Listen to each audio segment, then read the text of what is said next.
As with so many other companies, their first foray into the video game market began with making electromechanical arcade machines. In the early 1970s, Nintendo made a number of light gun games, which used beams of light aimed at photosensitive targets to simulate the action of a shooting gallery. In 1974, they acquired the rights to distribute the Magnavox Odyssey in Japan, and developed a few video games of their own, such as the Color TV Pong console.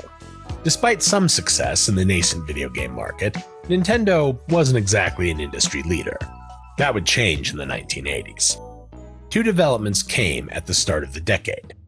The first was the brainchild of Nintendo's now lead designer, Gunpei Yokoi.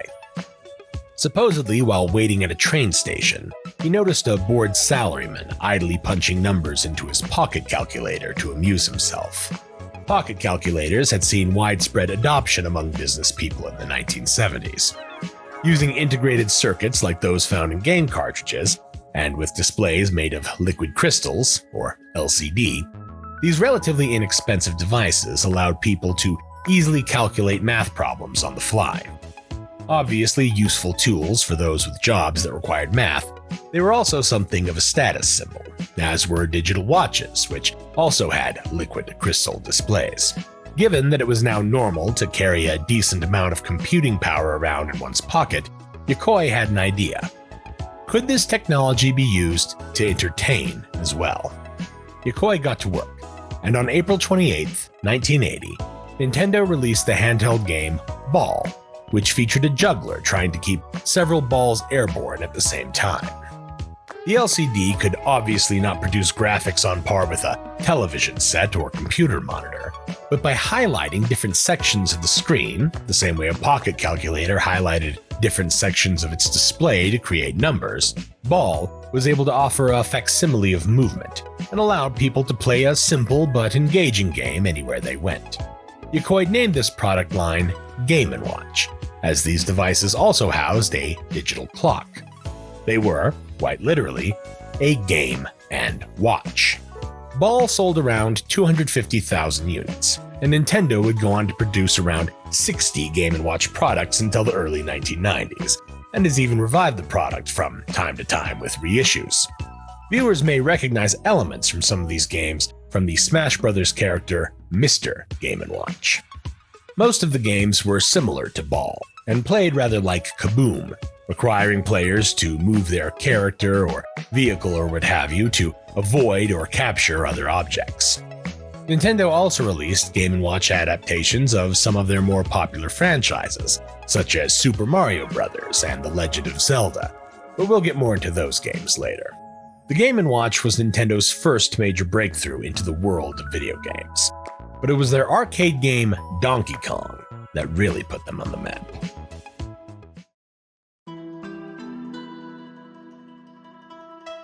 Donkey Kong was the brainchild of Shigeru Miyamoto, who joined Nintendo in 1977 at the age of 25. A graduate of the Kanazawa College of Art, Miyamoto held a degree in industrial design, and his early work with Nintendo mostly involved creating cabinet art for arcade games. He was a sensitive and artistically minded person, with a keen interest in nature. As a boy, he often spent his days wandering the heavily wooded countryside around his home in the mountainous and sparsely populated Funai district. This instilled in him a sense of exploration and adventure that would be present in much of his later work.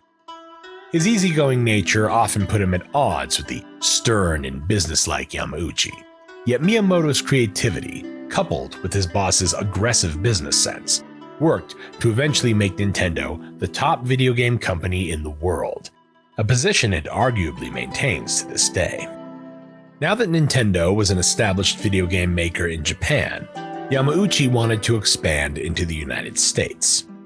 His initial efforts did not go well. In 1980, Nintendo of America was established, with its original headquarters in New York City, hub of the American toy and game business. Yamauchi appointed his son-in-law Minoru Arakawa to oversee the American operation. Arakawa was chosen largely due to his familiarity with American culture.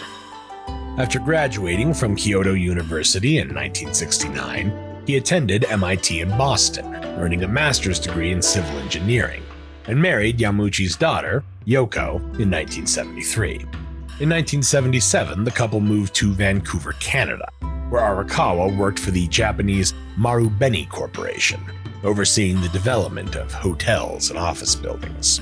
At Yamauchi's behest, the Arakawas left Vancouver for New York, and the family had a difficult time adjusting to their new home. 1970s New York was decidedly rougher and less friendly than Vancouver, with high rates of crime and drug use. It was also 13 hours behind Kyoto, making communication between the two offices cumbersome. There was also the issue of nautical distance. Nintendo had no manufacturing facilities in America, and so all Nintendo products had to be imported from Japan, a distance of nearly 10,000 miles by ship. Arakawa's first order took around 4 months to arrive. He did his best given the circumstances. He leased a large warehouse in New Jersey and placed an order of 3,000 cabinets for a game called Radar Scope. Radar Scope is a Space Invaders-esque shoot-'em-up, presented in a tilted, pseudo-3D perspective. The game sold well in Japan, and naturally Arakawa thought it would do well stateside. Unfortunately, by 1980, demand for Space Invader clones was waning, and Arakawa only managed to sell around a third of the order. Yamauchi was furious, and blamed Arakawa for Nintendo's failure to break into the American market. With his back against the wall, Arakawa took drastic action. He relocated Nintendo of America from New York to more familiar territory on the West Coast, setting up shop in the Seattle suburb of Tukwila, Washington. There were many advantages to this. For one, Arakawa and his family were much more comfortable in Seattle, and the region's thriving lumber industry made sourcing wood for cabinet construction much cheaper. Seattle was also physically closer to Japan. The 4-month voyage to New York now only took around 9 days. The time difference was better too, with Seattle and Kyoto only being 8 time zones apart instead of 11. Even so, Arakawa was stuck with a surplus of seemingly unsellable product. Rather than simply cut his losses, he came up with the novel idea of retrofitting the unsold Radar Scope cabinets with a different game. It wouldn't be easy. He would need to replace the internal components, as well as the controls and cabinet art. But shipping those pieces alone from Japan would still be cheaper than shipping entire arcade cabinets. He just needed a game that Americans would actually want to play.